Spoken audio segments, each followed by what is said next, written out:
Let's be honest, we've all been there. A project waiting to be started, a call we need to make, a goal we keep promising to begin tomorrow.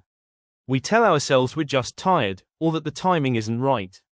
But somehow, tomorrow keeps moving further away. For years, I thought procrastination was simply a lack of discipline, a failure of willpower. But what I've learned, both in my own life and from the people I've mentored, is that procrastination isn't about laziness.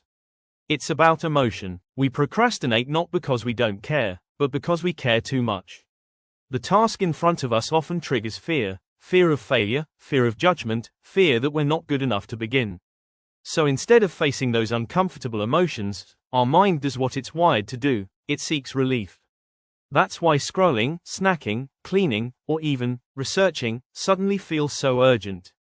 Our brain trades short-term comfort for long-term growth. It's not a time problem. It's an emotional regulation problem. I remember when I first started writing my book. Every time I sat down to type, I'd find something else to do, organize my desk, reply to an email, even water plants I didn't have. It wasn't that I didn't want to write. I was afraid that if I did, it wouldn't be good enough.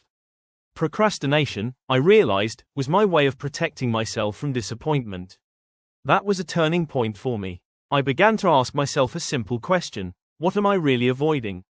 Usually, it wasn't the task, it was the feeling, the vulnerability of trying, the risk of imperfection, the fear that my effort might not match my expectations.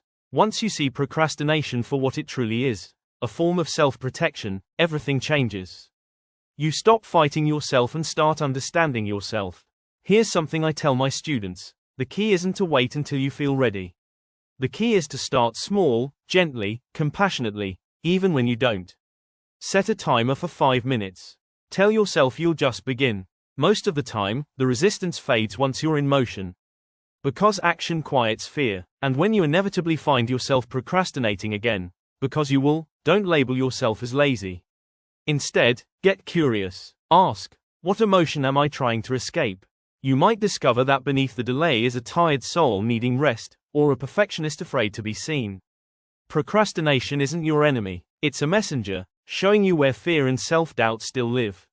Listen to it, learn from it, and then move gently forward anyway. In my journey, I've learned that progress isn't about speed, it's about awareness. The moment you understand why you delay, you've already taken your first step toward change. So if there's something you've been putting off, take one small step today. Write one sentence, make one call, begin, not perfectly, but presently. Because the hardest part of any journey isn't the work itself, it's beginning. Thank you for spending these minutes with me today. If this message resonated with you, share it with someone who needs that gentle nudge to start again. And remember, you don't have to have it all figured out. You just have to begin.